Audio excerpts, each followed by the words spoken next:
মাননীয় প্রধানমন্ত্রীকে হত্যার জন্য ডক্টর ইউনূস এবং তার দূষররা যে চেষ্টা করেছিল, মহান আল্লাহ তাআলার ইচ্ছায় উনি প্রাণে বেঁচে আছেন। এই বাংলাদেশকে তারা কি আফগানিস্তান বানাতে চায়, তারা কি শ্রীলঙ্কা বানাতে চায়, এবং মাননীয় প্রধানমন্ত্রী ইনশাআল্লাহ এই বাংলাদেশে আবার ফিরে আসবেন, আবার নেতৃত্ব দিবেন। উনি এখনো বাংলাদেশের প্রধানমন্ত্রী। উনি যে আপনি এখন নামবেন মানে বুঝছেন কি পদত্যাগ আমি তো বলছি আমি এই কাজের জন্য নই, আমার দেশ পরিচালনা করে আমার দায়িত্ব না।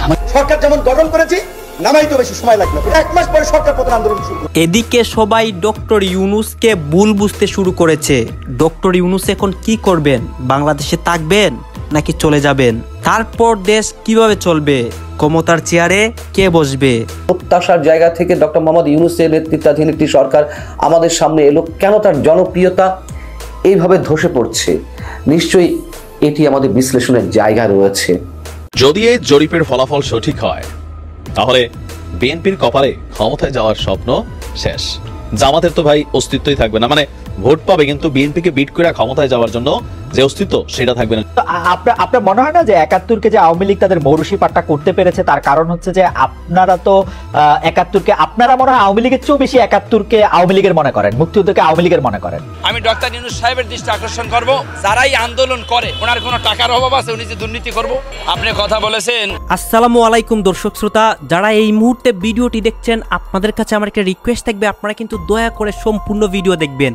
এই বিষয়গুলো নিয়ে, ডক্টর ইউনূসকে নিয়ে সবাই কি বলতেছে, ডক্টর ইউনূসের কি দোষ সাধারণ মানুষরা রাজপথে এসে বলতেছে। গাছ আপনারা সবাই জানেন ডক্টর ইউনূস আমাদের দেশের মধ্যে এসেছিলেন ভালো কাজ করার জন্য, তাকে এই মানুষ দোষারোপ করে, এবং এই দোষারোপগুলো দেখলে, সাধারণ মানুষের কথাগুলো শুনলে সবাই কিন্তু অবাক হয়ে যায়।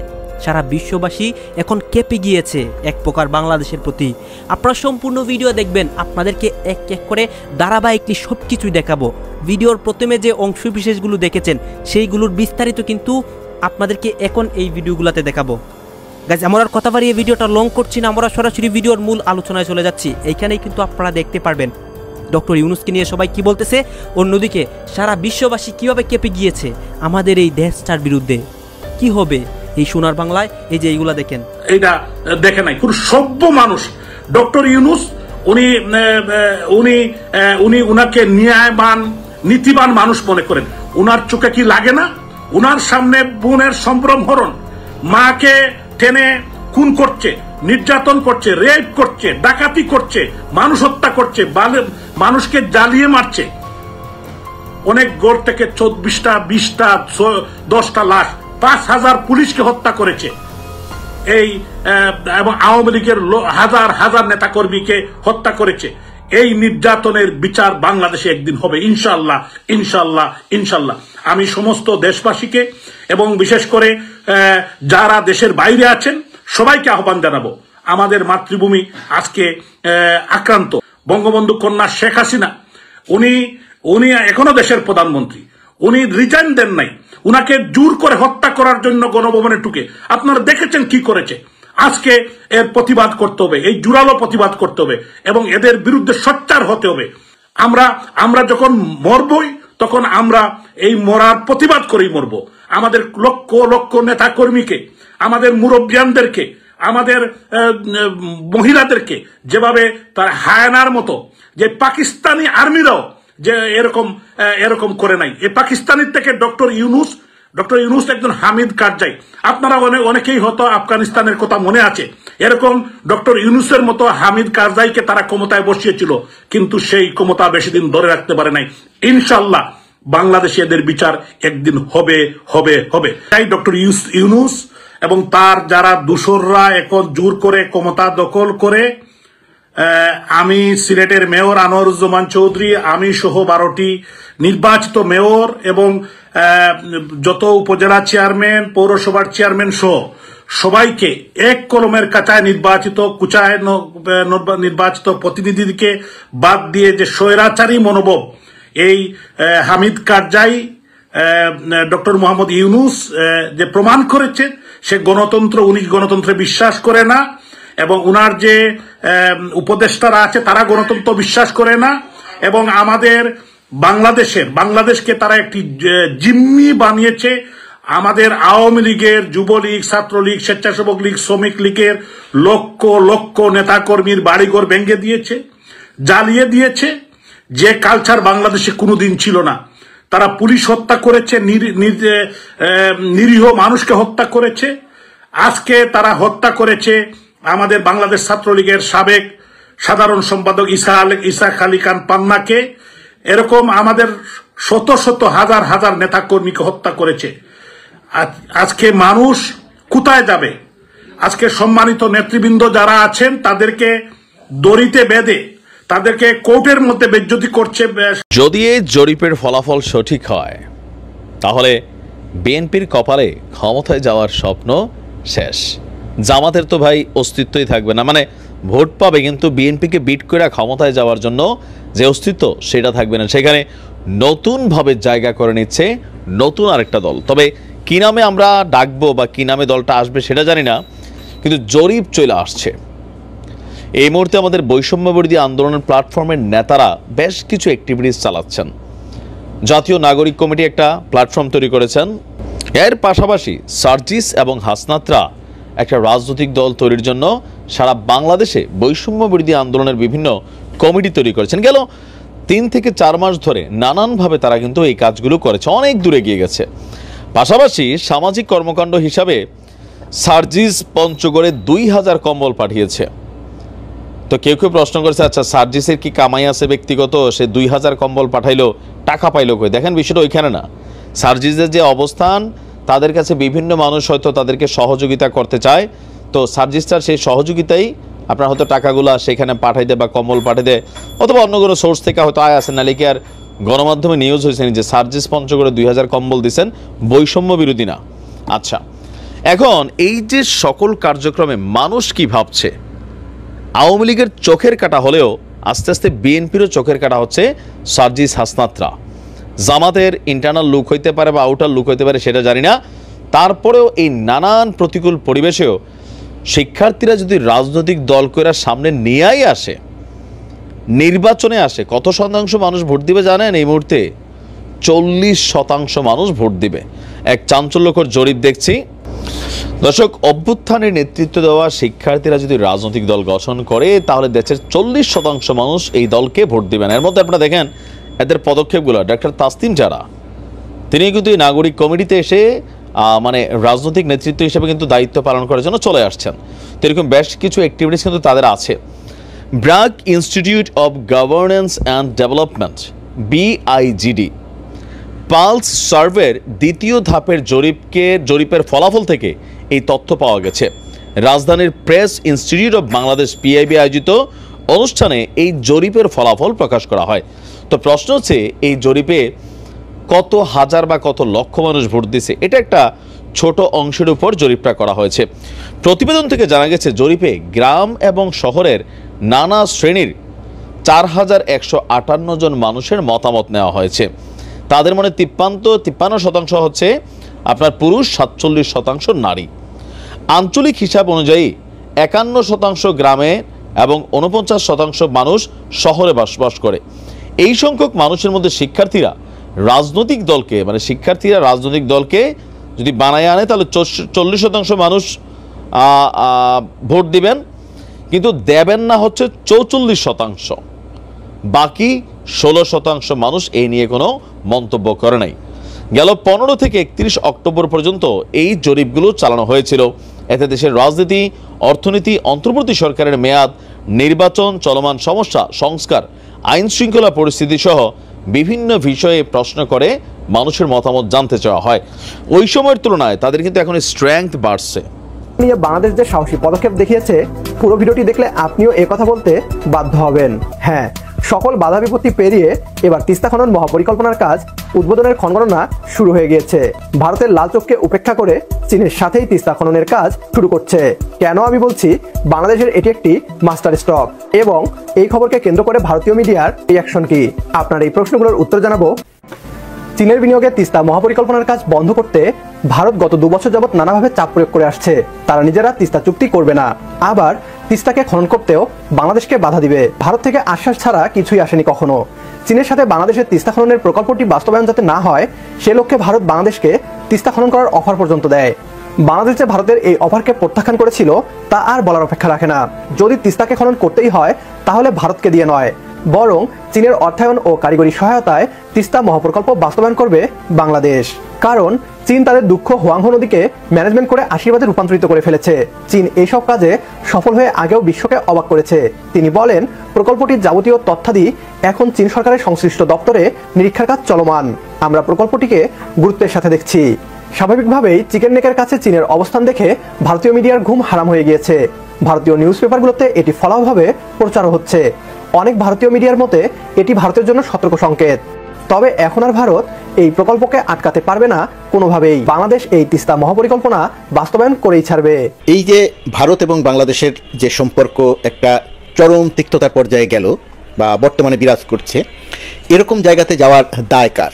অর্থাৎ দায়টা বাংলাদেশের কতটা, ভারতের কতটা? আগেই বলেছি, আলোচনাটা আমি আজকে একেবারে নির্মোহভাবে করার চেষ্টা করব। নির্মোহভাবে করার চেষ্টা শুরুতে যদি বলে রাখি যে এ কথা বাংলাদেশের একজন নাগরিক হিসেবে একটু নির্মোহ আলোচনা করলে এটা স্বীকার করে নিতে হবে যে ভারত যখন বাংলাদেশের সঙ্গে তার সম্পর্ক নিয়ে কথা বলবে, কাজ করবে, অবশ্যই ভারত তার নিজের স্বার্থটাকেই অগ্রাধিকার দিবে। একই রকমভাবে বাংলাদেশেরও তাই দেওয়ার কথা। কিন্তু কিছুটা দুর্ভাগ্যজনক হলেও সত্যি, আমি আবারও বলছি, আলোচনাটা একেবারে নির্মোহভাবে করার চেষ্টা করছি, যে ভারত বাংলাদেশ সম্পর্কে বিশেষ করে গত 1.5 দশকে কখনোই বাংলাদেশের নেতা মন্ত্রীদের বক্তব্য শুনে মনে হয়নি যে এরা বাংলাদেশের মানুষ। ভারত যে সুরে কথা বলেছে অনেকটা ঠিক একই সুরে বাংলাদেশের আওয়ামী লীগের নেতা মন্ত্রীরাও কথা বলেছেন। এই কথা এবং তাদের কাজের কারণে সম্পর্কটা মানে উইন উইন সিচুয়েশনে থাকেনি। সাধারণ মানুষের ভেতরে এই পারসেপশনটা দৃঢ়ভাবে তৈরি হয়েছে যে বাংলাদেশ ভারতকে সব কিছু দেয়, কিন্তু ভারত বাংলাদেশকে কিছু দেয় না। এটা পাবলিকের পারসেপশন তৈরি হয়েছে। এখন প্রশ্ন হচ্ছে, এই যে পারসেপশনটা তৈরি হয়েছে, এই পারসেপশনটা তৈরি হলো কেন, বা এই পারসেপশনটা কি সত্যি সত্যি পুরোপুরি সঠিক কিনা? এই পারসেপশনটা তৈরি হয়েছে আওয়ামী লীগের আচরণের কারণে। ধরুন, তিস্তা চুক্তি হয়নি, না হওয়ার অনেক কারণ আছে, কিন্তু তিস্তা চুক্তি যে হয়নি এই কারণে ভারতের সুরে কথা বলেছে বাংলাদেশের মন্ত্রীরা। আরও অন্য যে কোনো উদ্যোগের পেছনে ভারত যা বলেছে বাংলাদেশের মন্ত্রীরা তার চেয়ে বেশি কথা বলেছে, যে কারণে বাংলাদেশের মানুষের মনে ধারণাটা তৈরি হয়েছে এরকম যে আওয়ামী লীগ সরকার ভারতের পক্ষ হয়ে কাজ করছে। এটা পারসেপশন। এখন এই পারসেপশনগত জায়গা নিয়ে আমরা অনেক আলোচনা করতে পারবো, কিন্তু কোনো সিদ্ধান্তে পৌঁছতে পারবো না, একে অপরকে দোষারোপ করতে পারবো।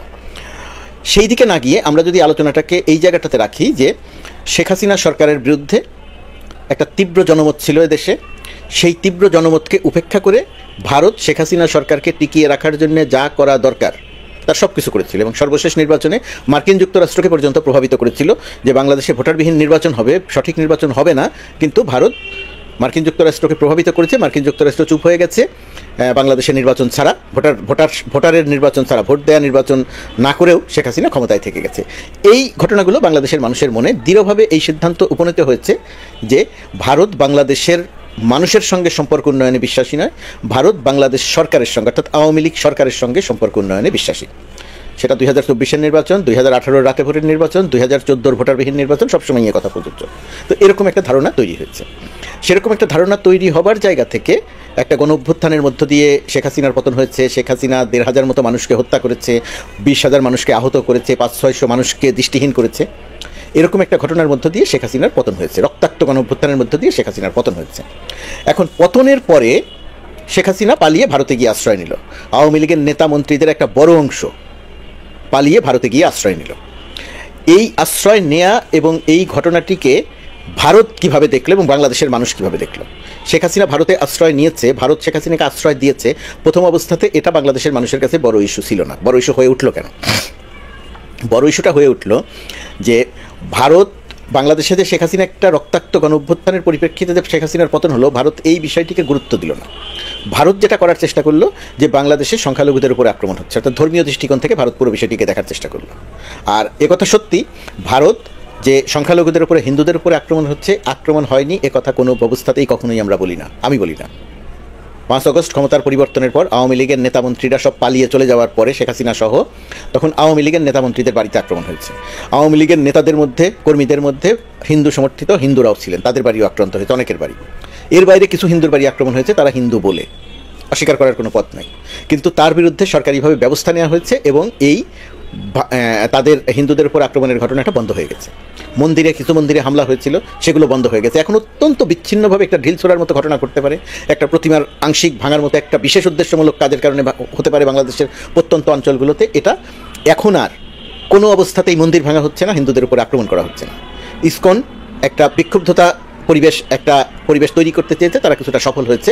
কিন্তু বাংলাদেশের মানুষ কিন্তু ইসকন যে সাম্প্রদায়িক দাঙ্গা লাগাতে চেয়েছিল সেটার দিকে কিন্তু বাংলাদেশের মানুষ সেটাতে কিন্তু সাড়া দেয়নি। ইসকনের সঙ্গে সংঘর্ষে একজন মুসলিম আইনজীবীকে হত্যা করা হচ্ছে, তার পরিপ্রেক্ষিতে খেয়াল করে দেখবেন, তার পরিপ্রেক্ষিতে বাংলাদেশের মানুষ কিন্তু হিন্দু সম্প্রদায়ের উপরে আক্রমণ করেনি। অনেকেই যেটা মনে করেছিলেন যে আক্রমণ করতে পারে, তার মানে হচ্ছে বাংলাদেশের মানুষ এই জায়গাটিতেও সহনশীলতার পরিচয় দিয়েছে। এখন এই যে আক্রমণ হচ্ছে না, এখন ভারত একটা প্রোপাগান্ডা, ভারতের মিডিয়া প্রোপাগান্ডা চালাতে শুরু করলো যে বাংলাদেশে আক্রমণ হচ্ছে এবং অসংখ্য মিথ্যা সংবাদ তারা প্রকাশ করেছে এবং আমরা বারবার করে সেই মিথ্যা সংবাদগুলো তথ্য প্রমাণ দিয়ে দেখিয়ে প্রমাণ করছি, কিন্তু ভারত তার ন্যারেটিভ থেকে সরে আসছে না। সেরকম একটা অবস্থার পরিপ্রেক্ষিতে পররাষ্ট্র সচিব পর্যায়ের মিটিংয়ের আয়োজন করছে। ভারতের পররাষ্ট্র সচিব বাংলাদেশে আসছেন আগামীকাল, অর্থাৎ রাত পোহালে সকালে ভারতের পররাষ্ট্র সচিব বাংলাদেশে আসবেন। এত তিক্ত সম্পর্কের মাঝে ভারতের পররাষ্ট্র সচিবের আগমনটা অত্যন্ত তাৎপর্যপূর্ণ। তারও আগে যদি বলি, নরেন্দ্র মোদী যখন প্রধান উপদেষ্টা ডক্টর মোহাম্মদ ইউনূসের সঙ্গে কথা বলেছেন সেটাও আন্তরিকতাপূর্ণ ছিল। পররাষ্ট্রমন্ত্রী জয়শঙ্কর যখন বাংলাদেশ বিষয়ে কথা বলেছে সেটাও আন্তরিকতাপূর্ণ ছিল। কিন্তু ভারতীয় মিডিয়া কি করে বা কেন এই প্রোপাগান্ডায় ব্যস্ত হয়ে পড়লো, মিথ্যা সংবাদ ছড়াতে ব্যস্ত হয়ে পড়লো, সেটা একটা গবেষণার বিষয়। এখন প্রশ্ন হচ্ছে, ভারতীয় মিডিয়া একদিকে প্রোপাগান্ডা পরিচালনা করছে, ভারতের পররাষ্ট্র সচিব বাংলাদেশে এসেছেন, দুই পক্ষের মধ্যে বৈঠক হবে, ভারতের যা বলার আছে বলবে, বাংলাদেশ শুনবে, এবং বাংলাদেশের যা বলার আছে বাংলাদেশ সেটা বলবে। এখন প্রশ্ন হচ্ছে যে এই সম্পর্ক, এই পররাষ্ট্র সচিব পর্যায়ের বৈঠকের মধ্য দিয়ে কি বাংলাদেশ ভারত যে তিক্ততাপূর্ণ সম্পর্ক, সেই তিক্ততাপূর্ণ সম্পর্কের অবসান ঘটবে? আমি খোঁজ খবর নিয়ে, দায়িত্ব নিয়েই বলছি যে ভারত বাংলাদেশ সম্পর্কের ক্ষেত্রে এখন প্রধানতম বিষয় একটি, এবং সেই একটি বিষয়ের নাম শেখ হাসিনা। শেখ হাসিনাকে ভারত আশ্রয় দিয়েছে। শেখ হাসিনা ভারতে আশ্রয় নিয়ে, একজন আসামি, গণহত্যা মামলার আসামি, শেখ হাসিনা ভারতে আশ্রয় নিয়ে টেলিফোনে কথা বলছেন, সেই কথা ফাঁস করছেন, প্রকাশ্যে জনসভায় ভার্চুয়ালি যুক্ত হয়ে কথা বলতে চাচ্ছেন, এই সবই করছেন বাংলাদেশ বিষয়ে এক ধরনের উস্কানিমূলক তৎপরতা, এবং ভারত সেটাকে সমর্থন করছে, ভারত সেটা করতে দিচ্ছে। এখন পররাষ্ট্র সচিব পর্যায়ের বৈঠকে শীতল সম্পর্ক উষ্ণ হওয়ার একটা সম্ভাবনা আছে। কিন্তু শেখ হাসিনাকে যদি ভারত আশ্রয় দিলে সমস্যা নেই, শেখ হাসিনাকে ভারত যদি বাংলাদেশ বিরোধী তৎপরতা চালাতে দেয়, ভার্চুয়ালি যদি দেশে বিদেশে জনসভায় বক্তৃতা করার সুযোগ দেয়, টেলিফোনে কথা বলে বাংলাদেশ বিষয়ে যদি উস্কানি দেয়াটা অব্যাহত। গাইজ, আপনারা তো দেখলেন এখানে কি কথা হচ্ছে। ডক্টর ইউনূসকে নিয়ে অনেকে কথা বলতেছে, অন্যদিকে ভারত এবং বাংলাদেশের বিষয়ে যে একটা ইস্যু চলতেছে, ভারত এবং বাংলাদেশের মধ্যে ঝামেলা, সেই ঝামেলাগুলোকে কেন্দ্র করে অনেকে কিন্তু আলোচনাও করতেছে, আবার সমালোচনা করতেছে। দর্শক শ্রোতা, এতক্ষণ আপনাদেরকে যা কিছু দেখিয়েছি সবকিছু কিন্তু আমরা সোশ্যাল মিডিয়া থেকে সংগ্রহ করেছি, এইখানে আমাদের নিজস্ব কোনো মন্তব্য নেই। এইসব দেখে আপনাদের কি মনে হচ্ছে এবং আপনাদের মন্তব্য কি, এটা কিন্তু আপনারা অবশ্যই কমেন্ট বক্সে লিখে যাবেন। এবং আপনাদের কাছে আমার একটা রিকোয়েস্ট থাকবে, আমার চ্যানেলটি সাবস্ক্রাইব করবেন এবং পাশে থাকা বেল আইকনটি বাজিয়ে যাবেন, যাতে করে নেক্সট ভিডিওটা সবার আগে আপনাদের কাছে পৌঁছায়। ধন্যবাদ।